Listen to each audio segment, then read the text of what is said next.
Welcome back, everyone, to Random's Thoughts. Coming to you today with another Diamond deck breakdown in Runestrike. And as you can probably tell from over there, we're going to be talking about Sakara. Have you ever had a dream about wanting to be an NFL linebacker and then just blitz every down and just ruin the offense's day? I may have a deck for you. Let's jump into it.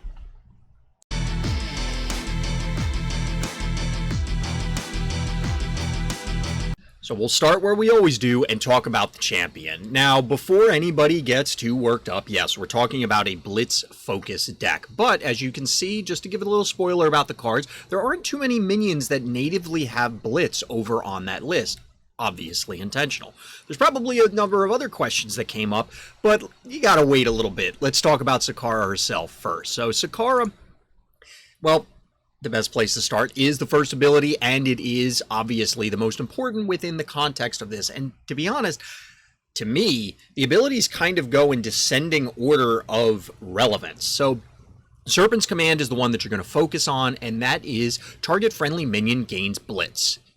Probably at this point in time, everybody's well aware that it is far and away the most powerful keyword in Runestrike today. Giving things that aren't supposed to have blitz is pretty ridiculous, and this list is nowhere near optimized, could definitely be improved, and we're still racking up wins against a variety of different decks. Now, why does it matter? I mean, you could go through all the usual blitz arguments, but it does open up some of your card choices because minions that may not have ordinarily been viable now possibly could be, simply because you can get value from them immediately, whether it's as removal or going face. I know I said all the usual blitz arguments, but bears repeating. Next up is Soul Amulet. Now, this is the nerfed version from way back when. We recently had a change that reduced the power level of Soul Amulet. Now, it's transform target friendly minion into one that costs one more with a max of 10 mana. Previously, it would go up 2 levels, 2 mana. This really only ever came up over the course of my climb when either something got corrupted, something was about to die, or I was very much in the position of, well, I need a Hail Mary. We're going to be heavy on the gridiron football, American football related metaphors today. So Soul Amulet is fine.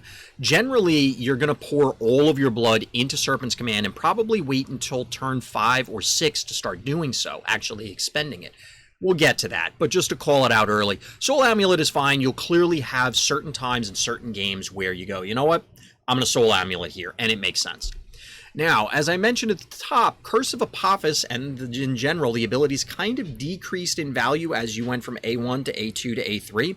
Curse of Apophis has mostly been a disappointment. It's a pretty large or heavy blood investment.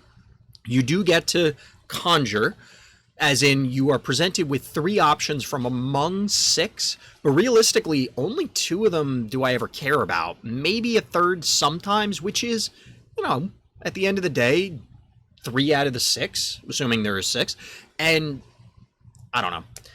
It just never really felt great. Most of the time I wanted the -2/-2 across my opponent's board. Suffer 2 was reasonable. The stun was okay. Giving everything Veil seemed mostly useless most of the time. The upkeep addition on your opponent's minions for a turn could be disruptive. I think I had a single game during the climb where I had heavily considered taking that and ultimately didn't. And to be honest, I can't even remember what the other one is. Oh, it's whenever one of your opponent's minions dies, it now has will your opponent's minions gain Bury, deal 2 to their controller. And okay, sure. Realistically, both with the way the deck is designed as well as just the power level of Blitz, I just don't ever see a reason to do anything but A1 except under the most extreme circumstances. So that's kind of both what you'd expect and, of course, the high-level overview of Sakara's abilities. So let's jump into the cards.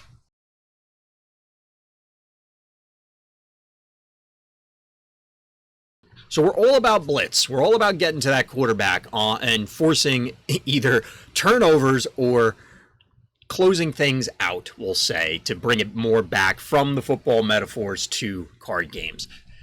There are a variety of ways that you can leverage A1, but we're going to go through all the cards individually. So first up is Mana Burn. This was a middle addition to the deck. It didn't start there, but it wasn't right at the end. Mana Burn realistically is very important. I closed out a number of games due to the ability to just go face, because you can just give things blitz, or some of your minions do already feature blitz, or you conjured something that happens to have blitz or whatever. You can pressure a lot of damage, and it is important with this deck that you have to carefully balance whether you are the beatdown or whether you are the control. And choosing poorly on that particular decision point can definitely cost you games. But Mana Burn can be there as a crutch and pull victory from the jaws of defeat. Just aim it at your opponent's face. Yes, you're not doing 10 anymore, you're only doing 9, but it's fine. It's also flexible enough to potentially be removal. It's possible there are better inclusions here, but Mana Burn has served me well. Next up is something that I talked about, I think the last time when we were going over the most recent season. Warhorn's Blessing actually has been spectacular. It's an early drop. It helps you fill in the curve. Most of the time, if you get a Warcry minion, you're happy to apply Blitz to it, and we'll get to that momentarily for the one that if everybody's cheating and looking ahead, they're like, why is that card in there? But before we get there, Warhorn's Blessing has been spectacular. It's cheap enough that it can fit in late in the game and then go, oh, well, I conjured, and, well, it could be a 9 cost minion, and I'll just play it with my remaining 8 mana because it gets a cost reduction. It also helps flesh out the curve. Like I said, wherever your gap happens to be, you can then plug that hole with a Warhorn's Blessing minion. I can't say enough positive things about this. I really like it. I'm going to be looking to squeeze it in other decks as well. Next up is Giant Scorpion. Now, this is the one that I assume most people are going to zero in on and go, what? Giant Scorpion actually did pretty decent. It was a relatively late addition. For a while, I didn't have, well, I had stuff in this slot, but I don't even remember what it was in the beginning, and then it became Mastodon, and then on stream, I had the epiphany, oh yeah, I wanted to try Giant Scorpion in Sakara, because you can turn it into a Mastodon, except you turn it into a Sickle Stalker because it effectively has 4 attack due to the Warcry. It also could just be played early on if needed, as opposed to later in the game where you need that, air quotes, Sickle Stalker. Obviously not quite, because if it goes face only, it's only 2. But it could also clear out early minions such as Blade Dancer or Spirit Falcon, finish off something that already was damaged because you blitzed something else the previous turns. Whatever it happens to be, Giant Scorpion actually put in a fair amount of work. Could you include stronger cards? I'm sure. But it was an intentional effort to not just play the general things such as Mastodon in this particular slot. And it was pretty cool. It was fun to actually leverage a different card for once. I actually really like it. And I think it gives you some flexibility with the deck. But it is something else that strains your blood resources. You can only A1 so many times in a given game. And if you have to do it on Giant Scorpion, that means you're not playing it on something else. Next up is Mermaid. Now, Mermaid, I think, is a common inclusion in Sakara. Well, the old versions of Sakara due to A2. Here, it replaces itself, again, a cost decrease. It helps find more gas, and it's an early drop. It's not awful to plop in front of something due to the 4 back end. It'll often survive combat, and really, is your opponent going to invest resources to kill the Mermaid? Like, that's not really what they want to be doing. There are often more important things they could be doing in those pivotal early turns. But even if you hit a Mermaid late, it replaces itself, and it's cheap enough that, similar to Warhorn's Blessing, you could just throw it out there and then possibly play another relevant card. Speaking of cost reduction, let's move on to Sever the Swords, one of my favorite cards in Myth. The flexibility of burn can't be understated. Again, it reduces mana cost. It's not uncommon that I will throw this out there, even just at face early on, just to ensure that we are able to smooth things out as the game goes on. If you peak, pointing the wrong way, that way, there's not a whole lot of early drops. We're very clogged at 3. We're very clogged at 5. You can have some very clunky hands. Blitz allows you to make up for that because you're not just being tempo negative to some extent. It's tempo neutral, sort of, but it feels tempo negative when you're playing from behind. When you just play a 5-drop out there and pass. Now you can at least blitz it. So it gives you some options.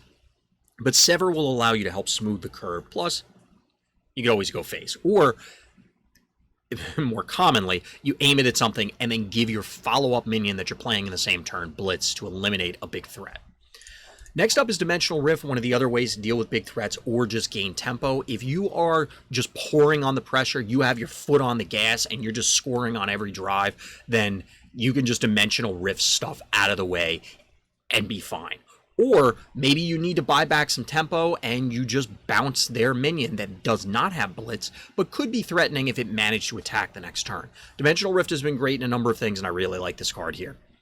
We'll skip Sickle Stalker. I think you can imagine at this point.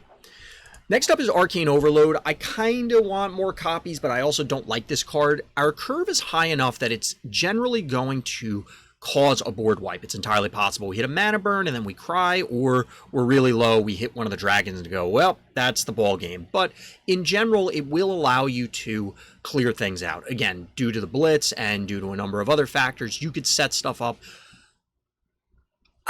You kind of need a board clear. There were definitely times coming up before I added it that we had problems.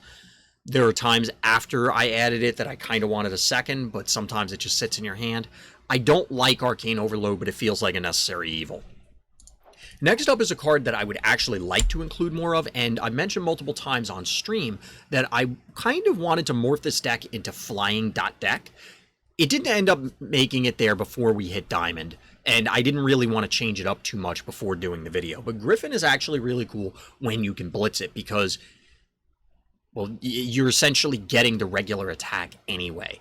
But it's an evasive minion, so it's always pushing damage.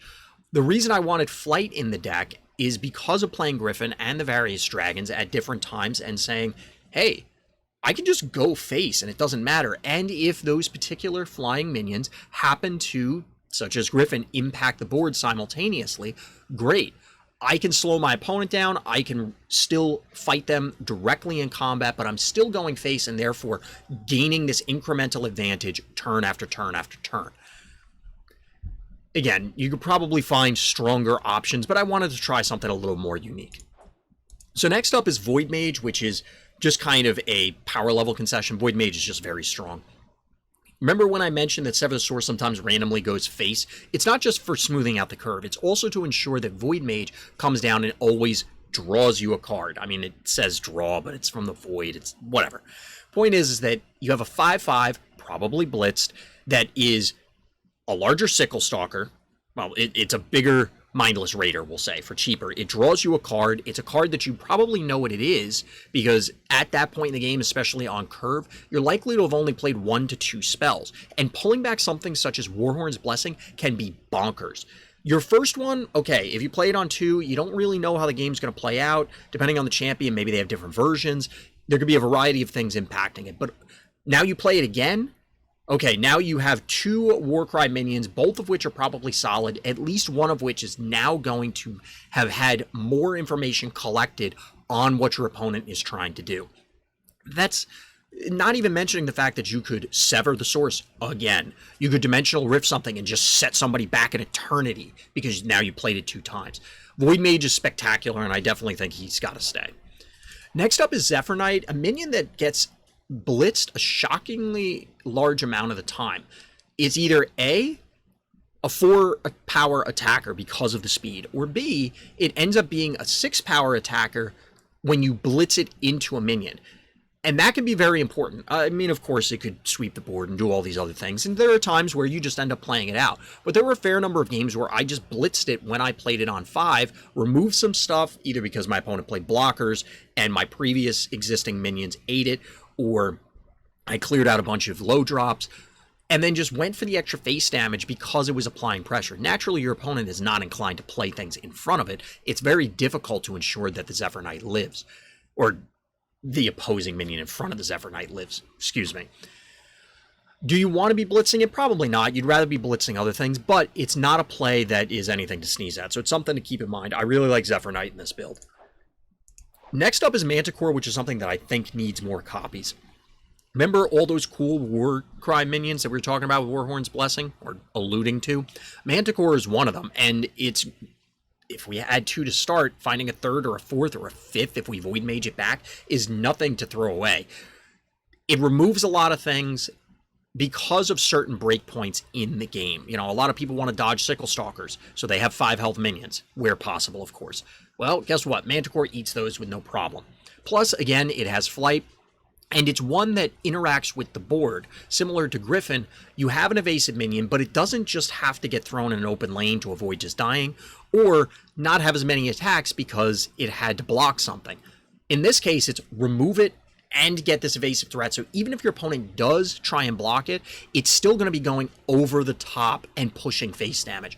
That's why I was calling out earlier that you have to be very careful about whether you are the beatdown or you are the control deck in a given matchup and at that given point in time within the matchup. There's a lot of games where you're going to have to make the judgment call that, all right, I'm putting my foot on the gas and we're going for this drive. We've got to score. And you need to take your opponent down because they're going to end up going over the top or you're just not quite going to get there. Manticore and other evasive minions help out a lot on multiple fronts. Next up is Horus. Not a lot to say. Horus is just really strong. At the end of the day, I love Horus. I play him in basically every order deck. He's bonkers. There were a number of games where and this is how bonkers Horus is, where I dimensional rifted my own Horus because my opponent did something to it. Whether they corrupted it, I had a Zcon player A3 it twice because I dimensional rifted it twice. They did whatever. It doesn't matter. You bounce it back to your hand and you're still okay playing Horus at 9. That's how good Horus is. Next up is something I want to spend a little bit of time talking about, and that's Arcthunder Dragon. Another reason why I like the flight idea, a 7 attack with blitz, yes, it can't interact with your opponent's board without the consume, but 7 attack is a big deal. Plus it's evasive and it's big and it's a challenge for your opponent to remove it. They got to put in a lot of effort, and that's before you consider if you consume something that's either on its way out or an irrelevant little minion such as an early Scorpion that's been hanging around. You can really set up some crazy tempo plays where it's just, yeah, I'm going to buy a bunch of time. Oh, you don't have the entire board filled. As long as you have open lanes, guess what? I'm going to be blitzing things from here on out at that point in the game. This is why you kind of want to make sure that you're banking blood till later in the game so that you can play Arcthunder Dragon, stun their board, follow it up with another sizable minion with blitz, follow it up with Horus, or in different sequences amounting to that, and you just pour on the damage to close the game out. You don't have a lot of reach other than the mana burns outside of combat. I mean, it's mana burn, it's Sever the Source, and maybe things that you've gotten from other conjure effects or whatever. So you got to make sure you take the damage where you can. I actually really like Arcthunder Dragon. There were a number of games that I snatched victory from the jaws of defeat. There were a number of games that I secured wins. Arcthunder Dragon's consume is spectacular. It can be a little difficult to set up because your minions are not necessarily the most sturdiest in the world. Additionally, it costs 9, so it takes an entire turn, but the effect is bonkers. So you have to look at it, and I definitely really liked it in the deck. So that's all the cards for the deck. Let's take a look at what we could possibly change in it.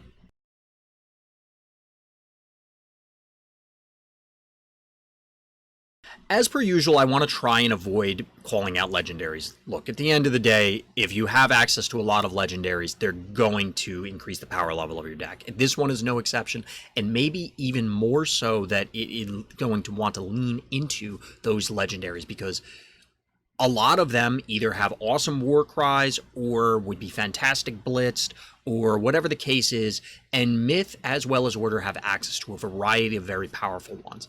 Instead, I'm going to call out Raptor. The reason for that is blitzing Raptor has the potential to get this thing spiraling out of control way earlier than normal. Now, I didn't actually try it out. This is all speculation, and obviously it may not work out. Most decks are going to have an answer to it, but being able to get the Raptor online and in a position where it's way more powerful earlier definitely seems like it could have potential. Next up is War Barracks. This is actually something that was in most of the early versions of this deck and only got cut towards the end, and I'm not sure if it was appropriate. To be honest, War Barracks produced wins in and of itself because it essentially reads draw 2 cards a turn. Now, one of those cards will always be a soldier with Warcry, train this minion, but realistically, is that bad? Generally, you're going to get at least 1 usage out of the War Barracks. You can probably set up 2. The problem is the tempo loss for playing it. You give up turn 4, but I'm not sure that that's really all that bad. And being able to get some potentially very powerful soldiers or turn mediocre soldiers into powerful ones simply because you have this additional text added to them is pretty ridiculous.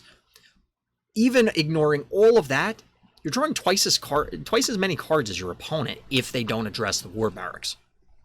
You do the math. I actually kind of racked my brain a little bit because I was looking for non-legendary myth options to make changes to the deck, and there aren't too many other myth cards that I'm really looking at, but I wanted to call attention to Satyr Bard over there. It did exist in a variety of the Sakara builds, but typically it was because of the old A2. Nowadays, you're not as excited because you can't transform it into a 6-cost minion, and then 8, and then 10 very quickly. But it does offer some options to help you stabilize against more aggressive decks, and of course, it could work against more mid-rangey things because of the 4 or less attack. It doesn't necessarily care about the cost. For example, this will still stun Horus, assuming he's not buffed. So there are ways that this could be relevant. Is it all that important for this deck? Possibly. Possibly. You still can A2, and of course, it gets blitzed like anything else. Is it all that relevant? Maybe, maybe not. I just wanted to call it out because this did commonly show up in Sakara previously.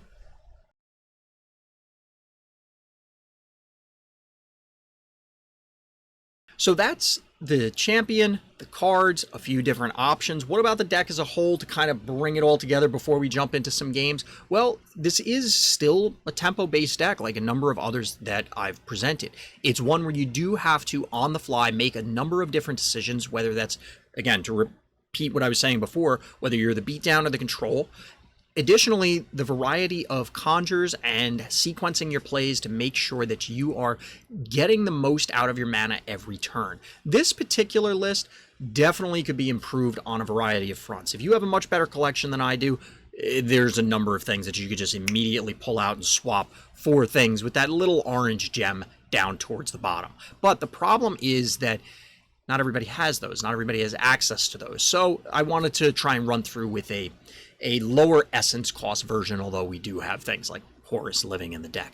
I think Sakara is actually a lot of fun, and I think there's a lot of flexibility because of how powerful Blitz is and what you can do with it. So let me know down in the comments, did you like this build? Do you have your own Sakara build?